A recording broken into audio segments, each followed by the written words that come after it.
This girl was only 3 years old. She was the most respected person in the entire kingdom. Even the king himself had to call her aunt. She brought gifts, rare and priceless treasures, and her mount was something no one had ever heard of before. William, hurry up and come with me. We're going to meet your aunt. Father, what are you talking about? What aunt? I don't have an aunt. Nonsense. Every royal family has a few relatives hidden somewhere in the family tree. Every royal family did? Since when? He certainly hadn't heard about it.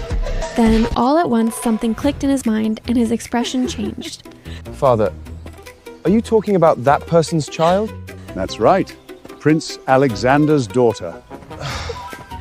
He finally has a child, and it's a little girl, which means I finally have a sister! Wait, Prince Alexander is still alive?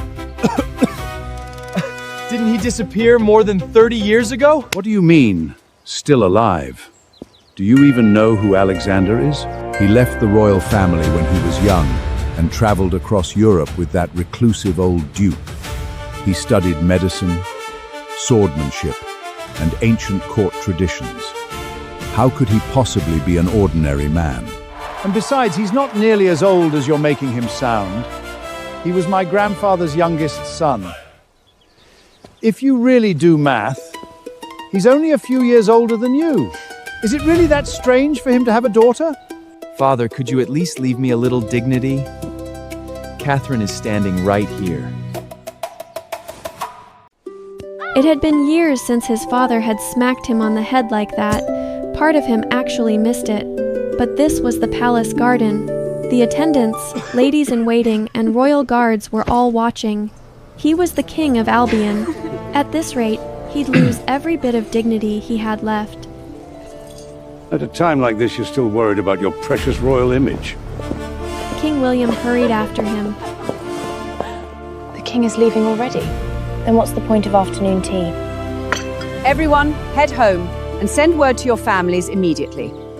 The royal princess who disappeared years ago has returned. Tell the younger generation to mind their manners and not offend her. Oh, right. Bring those little brats too. Every one of them is coming to greet their great aunt. Benedict Hawthorne, the royal steward, had already hurried off to deliver the order. But Edward still felt it wasn't enough. Anyone who can come, comes. I want the entire royal family there. They'd better know exactly who she is. I don't want some fool upsetting her later. The moment those words were spoken, the entire palace sprang into action. Even the citizens of Albion sensed that something unusual was happening. All across the capital, people were talking. What's going on today? His Majesty actually left the city himself. I heard even former King Edward went. Could some famous general be returning from a campaign? But there hasn't been a war recently. Then who could possibly deserve a welcome this grand? King William and Queen Catherine stood nearby. They had left the palace in such a hurry that the king's royal crest was pinned on crooked. Father. The speaker was Crown Prince Arthur. Who exactly are we waiting for? King William kept a dignified expression on the outside, but inside he was already enjoying himself. Finally, someone was about to have it worse than him. Once that aunt arrived, Arthur and his brothers would all have to respectfully call her Great Aunt. The thought almost made him laugh out loud. Based on the family tree, Prince Alexander was only a few years older than he was. He was probably in his 30s now. That meant his daughter couldn't be very young. She might even be around Arthur's age, maybe even older. He couldn't wait to see how those boys would manage to call someone like that great aunt. King William was happily imagining the scene when the princes beside him nearly lost their minds. Prince Henry stared in disbelief. Wait! When did we suddenly get a great aunt? Why has nobody ever told us about her? What's wrong with having a great aunt? And let me warn all of you right now. From now on, you'd better treat her with respect. If any of you dare make her unhappy, I'll deal with you myself. Under the blazing sun, the entire royal family waited outside the north gate. Former King Edward paced back and forth. King William kept glancing toward the end of the royal promenade. Everyone was waiting for the mysterious Princess Amelia. There's a carriage coming! Everyone's eyes lit up. They all turned to look in the same direction. Immediately, everyone straightened their collars and adjusted their crests. taking on their most formal posture as they prepared to welcome the mysterious Princess Amelia. But the coachman turned pale the moment he saw the scene outside the north gate. My lord, there are a lot of important people up ahead. What's so strange about people being at the north gate? No, my lord, this is different. His Majesty is there, Her Majesty is there, even former King Edward is there.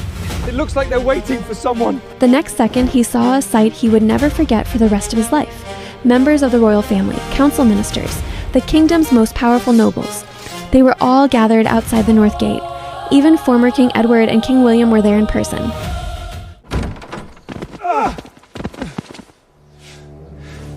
Move along. Don't hold us up.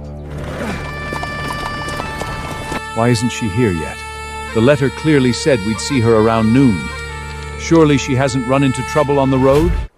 Father, are you sure that's what Alexander wrote? Could we have arrived too early? We shouldn't have. It's already past noon. His letter specifically said around noon. The moment those words were spoken, quite a few nobles and ministers fell silent. Around noon, they had already been standing under the blazing sun for nearly half an hour. Former King Edward, on the other hand, had dragged everyone out here first thing in the morning. Didn't he realize that older people couldn't stand around forever? Of course, no one dared say that out loud.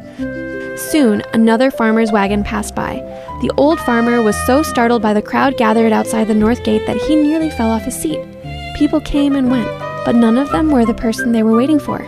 Just when everyone was reaching the limits of their patience, a tiny black dot appeared at the far end of the royal road. The dot was small, far too far away to make out clearly. That's definitely not her. It doesn't look like a carriage. It's probably just a traveler. Maybe it is her. Alexander never cared much for ceremony. He rarely traveled in royal carriages. His daughter might be the same way. I don't think so. Whatever that is, it looks way too small, and it doesn't seem to be moving much at all. So everyone continued waiting, but after quite a while, the black dot was still far away. If you said it wasn't moving, it had definitely gotten a little bigger. But if you said it was moving so slowly, it might as well have been standing still. What in the world is that? Why is it moving so slowly? Soon, another carriage came down the royal road. Did you see anyone else on the road while you were coming here? No, sir. Then what's that figure at the end of the road? Don't tell me you didn't see it. Oh, you mean that little girl? Now that you mention it, it was the strangest thing. When I was coming this way, I saw a chubby little girl sleeping on the back of a giant tortoise. That tortoise was enormous! I'm over 50 years old, and I've never seen a turtle that big in my life. It was actually carrying a person. The child wasn't very old, but the sight still left me completely stunned. And she was sleeping so soundly. She didn't move once the whole time. How big would a tortoise have to be to carry a person? And who rides a turtle? Wouldn't that be unbelievably slow? A giant tortoise? The princess couldn't even begin to imagine the scene. Your Majesty!